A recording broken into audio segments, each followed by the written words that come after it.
चौथे प्रश्न की ओर। बचपन बचाओ आंदोलन। बचपन बचाओ आंदोलन हम जानते हैं कि कैलाश सत्यार्थी को नोबेल प्राइज मिला था और बचपन बचाओ आंदोलन के वह संस्थापक हैं, उन्होंने स्थापना की थी। बचपन बचाओ आंदोलन जो कि बाल अधिकारों के लिए कार्य करने वाला एक संगठन है। ठीक है, तो आइए देखते हैं हम कैसे इसमें 20 शब्दों में लिख सकते हैं। अच्छा, बचपन बचाओ आंदोलन ये सब जैसे जो संगठन है इसलिए पूछे जा सकते हैं परीक्षा में चूंकि कैलाश सत्यार्थी का जन्म मध्य प्रदेश के विदिशा में हुआ था। ठीक है। अच्छा, बचपन बचाओ आंदोलन की अगर हम बात करें, बचपन बचाओ आंदोलन, बचपन बचाओ आंदोलन, तो जैसा कि मैंने आपको बताया विदिशा मध्य प्रदेश में जन्मे कैलाश सत्यार्थी ने 1980 में बचपन बचाओ आंदोलन की शुरुआत की, स्थापना की। इस संगठन का उद्देश्य बाल अधिकारों की सुरक्षा करना है और बाल शोषण जो चाइल्ड अब्यूज है, बाल शोषण को रोकना एवं जो पीड़ित हैं उन्हें कानूनी सहायता प्रदान करना, उनका पुनर्वास कराना, जो प्रवर्तन एजेंसियां हैं, बाल संरक्षण एजेंसियां हैं, उनके साथ मिलकर चाइल्ड को प्रोटेक्ट करने वाली पॉलिसीज बनाना, बच्चों को संरक्षित करने वाली नीतियों में अपना योगदान देना है। ठीक है, बचपन बचाओ आंदोलन की ये बात हो गई। और अभी तक यदि हम इनके उपलब्धि की बात करें तो इसने अभी तक लगभग 1,30,000 बच्चों को जो कि तस्करी के शिकार हो रहे थे उन्हें बचाया है। ठीक है, तो अगर हमें 20 शब्दों में महत्वपूर्ण बातें लिखनी हो तो हम ऐसे लिख सकते हैं कि इसकी स्थापना 1980 में नोबेल विजेता कैलाश सत्यार्थी द्वारा की गई। कैलाश सत्यार्थी द्वारा की गई। अच्छा, यह बाल शोषण को रोकने, पीड़ितों को कानूनी सहायता एवं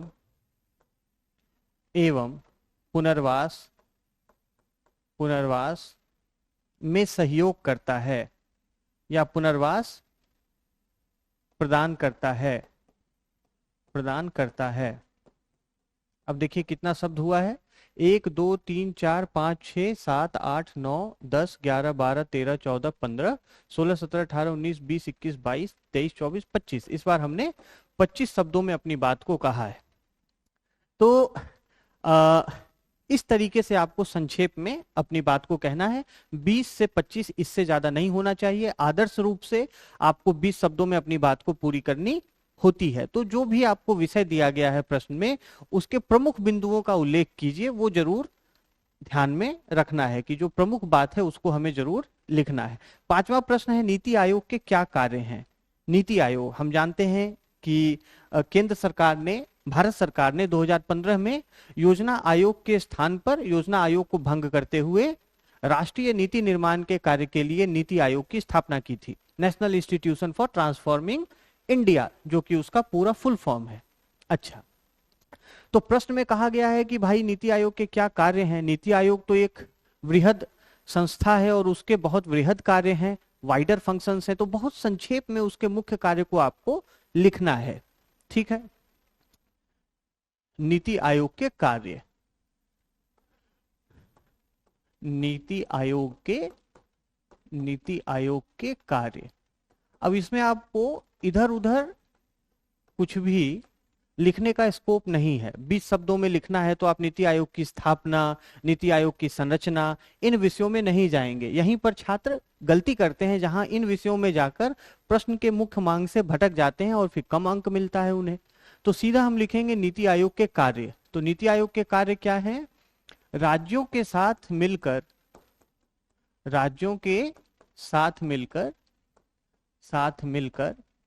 मिलकर राष्ट्रीय विकास प्राथमिकताओं राष्ट्रीय विकास प्राथमिकताओं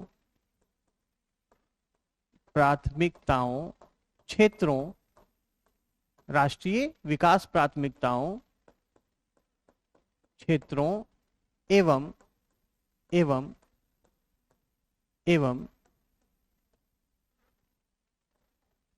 उनकी प्रगति एवं जो कार्यक्रम है एवं कार्यक्रमों की प्रगति एवं कार्यक्रमों की प्रगति सुनिश्चित करना, प्रगति निर्धारित करना, प्रगति निर्धारित करना। अच्छा, सबसे पहला इसका काम क्या है कि राज्यों के साथ मिलकर यह राष्ट्रीय विकास प्राथमिकताओं को तय करता है, क्षेत्रों को निर्धारित करता है कि देश के विकास के लिए कौन से क्षेत्र जो हैं वो प्राथमिक क्षेत्र हैं, हमारा डेवलपमेंटल प्रायोरिटी क्या होना चाहिए, डेवलपमेंटल एजेंडा क्या होना चाहिए, और जो कार्यक्रम है उसकी यह प्रगति की निगरानी भी करता है। तो पहली बात तो ये हो गई। और दूसरी बात कि यह दीर्घकालिक नीतियों के निर्माण का कार्य करता है। दीर्घकालिक नीतियों, लॉन्ग टर्म पॉलिसीज, दीर्घकालिक नीतियों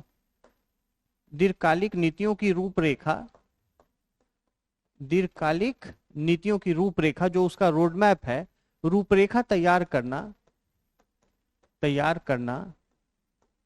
एवं उनकी प्रभावकारिता, जो इफेक्टिवनेस है, उनकी प्रभावकारिता का मूल्यांकन करना एवं उनकी प्रभावकारिता का मूल्यांकन करना। तो नीति आयोग का प्रमुख कार्य यही है। अन्य कार्यों की अगर हम बात करें तो यह सहकारी संघवाद को बढ़ावा देने का कार्य करता है। कोऑपरेटिव फेडरलिज्म, राज्यों के बीच में और केंद्र राज्य के बीच में सहयोग को बढ़ावा देता है। उसके अलावा क्या करता है कि देश और देश से बाहर राष्ट्रीय एवं अंतर्राष्ट्रीय जो संगठन हैं, थिंक टैंक हैं, उनके साथ प्रमुख हितधारकों के बीच में सहयोग और साझेदारी को बढ़ावा देता है। जो राष्ट्रीय सुरक्षा हित हैं उसे देश की रणनीति और आर्थिक नीति में उनको समावेशित करने का कार्य करता है, शामिल करने का कार्य करता है। इसके अलावा आप ये देखिए कि जो आर्थिक विकास है, आर्थिक विकास के लाभ से जो वर्ग के वंचित हो जाने का, आर्थिक विकास के लाभ से जो वर्ग वंचित रह सकता है, पीछे छूट सकता है, समाज के उन वर्गों के ऊपर विशेष ध्यान देने का कार्य करता है। पंचायतों के विषय में, पंचायतों के विकास के संबंध में राज्यों के साथ मिलकर एक ऐसे तंत्र को विकसित करने का कार्य करता है ताकि उनका भी विकास इंटीग्रेट हो सके, समेकित हो सके। तो यह एक संसाधन केंद्र के भी रूप में कार्य करता है, एक रिसोर्स सेंटर के भी रूप में कार्य करता है। तो इसके कई कार्य हैं। चूंकि हमें 20 शब्दों में ही लिखना है तो जो सबसे प्रमुख कार्य हैं हम उसी को लिखेंगे। और सबसे प्रमुख कार्य नीति आयोग का क्या है कि राष्ट्रीय विकास प्राथमिकताओं एवं क्षेत्रों को तय करना, national developmental strategies and sectors, कि किस सेक्टर में हमें विकास की प्राथमिकता को रखनी है। दूसरी चीज कि दीर्घकालिक नीतियों की रूपरेखा तैयार करना, लॉन्ग टर्म पॉलिसीज देश की क्या होनी चाहिए, उसका एक रोड मैप बनाना। उसके बाद उनके इफेक्टिवनेस का भी इवैल्यूएशन करना, उनकी प्रभावकारिता का भी मूल्यांकन करना, ये नीति आयोग के सबसे प्रमुख कार्य है। तो जो सबसे प्रमुख बात है 20 शब्द में आपको उसी को लिखना है। तो कितना शब्द हो गया? 3 4 5 6 7 8 9 10 11 12 13 14 15 16 17 18 19 20 21 22 23 24 25 26। तो 20 से 25 प्रयास कीजिए कि 20 शब्दों में बात समाप्त हो जाए। ठीक है। अच्छा, अब हम आते हैं कि मूल अधिकारों की कुल कितनी श्रेणियां हैं और वो कौन कौन सी हैं। बहुत स्ट्रेट फॉरवर्ड पॉलिटी का क्वेश्चन है ये, मूल अधिकारों की श्रेणियां और वो कौन कौन सी हैं। ठीक है, हम सब जानते हैं कि भारतीय संविधान में भाग 3 में मूल अधिकारों को शामिल किया गया है। तो मूल अधिकारों की श्रेणियां, मूल अधिकारों की श्रेणियां कौन कौन सी हैं? तो अगर आप मूल संविधान की बात करें तो उसमें 7 श्रेणियां थी, 7 कैटेगरीज। लेकिन बाद में 44वें संविधान संशोधन 1978 के बाद फिर 6 श्रेणियां उसमें रह गई हैं। सो इसमें केवल, इसमें आज के समय में 6 श्रेणियां हैं। पहला क्या है? समता का अधिकार, समता का अधिकार। राइट टू इक्वालिटी, समता का अधिकार। अच्छा, दूसरा क्या है? दूसरा है विशिष्ट स्वतंत्र का अधिकार। विशिष्ट स्वतंत्र, स्वतंत्र का अधिकार, right to particular freedom, right to particular freedom, विशिष्ट स्वातंत्र का अधिकार। अच्छा, तीसरा क्या है? शोषण के विरुद्ध अधिकार, राइट अगेंस्ट एक्सप्लॉइटेशन, शोषण के विरुद्ध, शोषण के विरुद्ध अधिकार, राइट अगेंस्ट एक्सप्लॉइटेशन। ठीक है, उसके बाद क्या बात कहता है? धर्म की स्वतंत्रता का अधिकार, राइट टू रिलीजियस फ्रीडम, धर्म की स्वतंत्रता का अधिकार, धर्म की स्वतंत्रता का अधिकार, अधिकार, है ना। अच्छा, उसके बाद पांचवा क्या है? संस्कृति, संस्कृति एवं, संस्कृति एवं भाषा संबंधी अल्पसंख्यक, जो कल्चरल माइनॉरिटीज हैं, अल्पसंख्यक संबंधी अधिकार, अल्पसंख्यक संबंधी अधिकार, minority right, cultural and minorities right, संख्यक संबंधी अधिकार। उसके बाद जो छठा है, छठा है वह क्या है? सांविधानिक उपचार का अधिकार, सांविधानिक उपचार का अधिकार, राइट टू कॉन्स्टिट्यूशनल रेमेडीज, संवैधानिक उपचार का अधिकार। ये आपको 6 श्रेणियां है।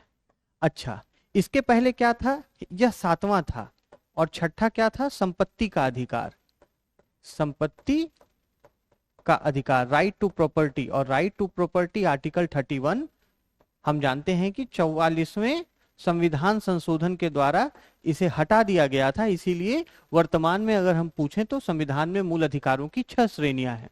तो कितने शब्द हो गए?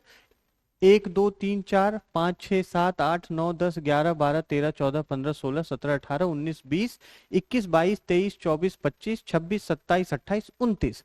तो हम ऐसे प्रश्नों में चाहें तो हेडिंग को नहीं भी शामिल कर सकते हैं, ताकि हमारी शब्द सीमा कम हो जाए। क्योंकि वो पूछ रहा है कि मूल अधिकारों की कितनी श्रेणियां हैं और कौन कौन सी हैं, तो हम क्या लिखेंगे कि सीधा अगर हम इन 6 श्रेणियों को लिख देते हैं तो हमारा उत्तर पूरा हो जाता है।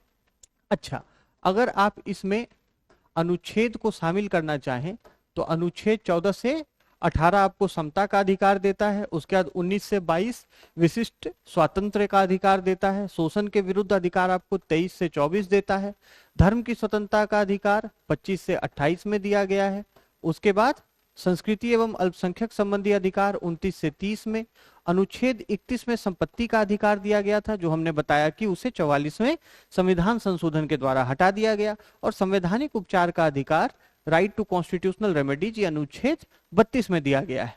ठीक है, तो आप इसमें केवल इन 6 श्रेणियों का उल्लेख कर देंगे तो प्रश्न की मांग पूरी हो जाएगी। अच्छा, उसके बाद हम आते हैं 7वें प्रश्न पर, वल्लभ भवन। वल्लभ भवन, वल्लभ भवन क्या है? मध्य प्रदेश के जो निवासी हैं, जो परीक्षार्थी तैयारी कर रहे हैं, उन्हें पता है कि वल्लभ भवन मध्य प्रदेश सरकार का प्रशासनिक केंद्र है, जहां पर राज्य सचिवालय स्थित है।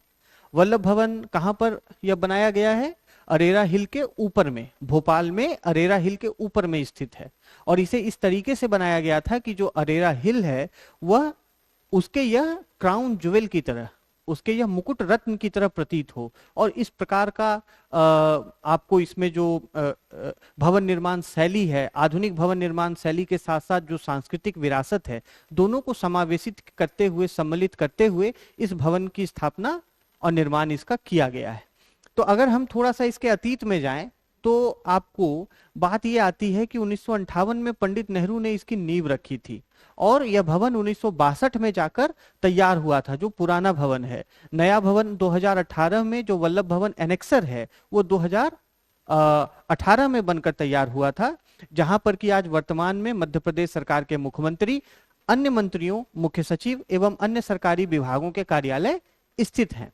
तो एक प्रकार से यह मध्य प्रदेश सरकार की भी और मध्य प्रदेश एक राज्य के रूप में उसकी पहचान को भी यह दर्शाता है। ठीक है ना।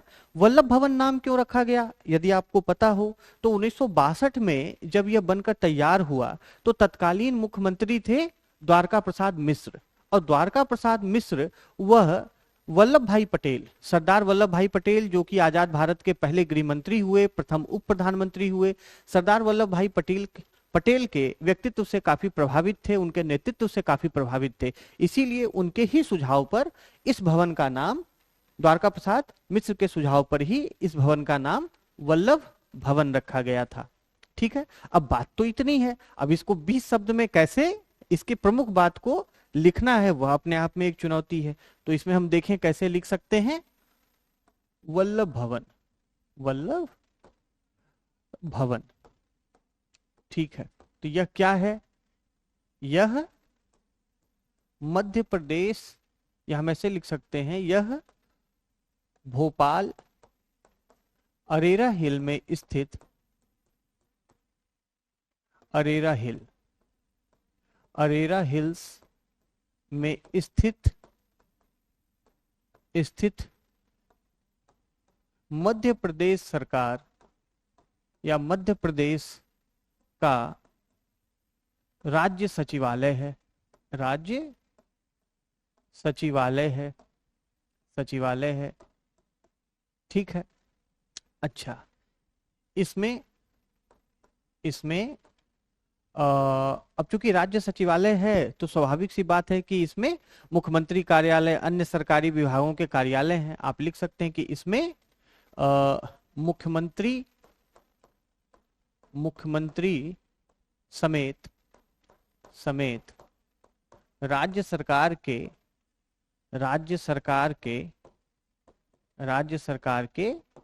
प्रमुख कार्यालय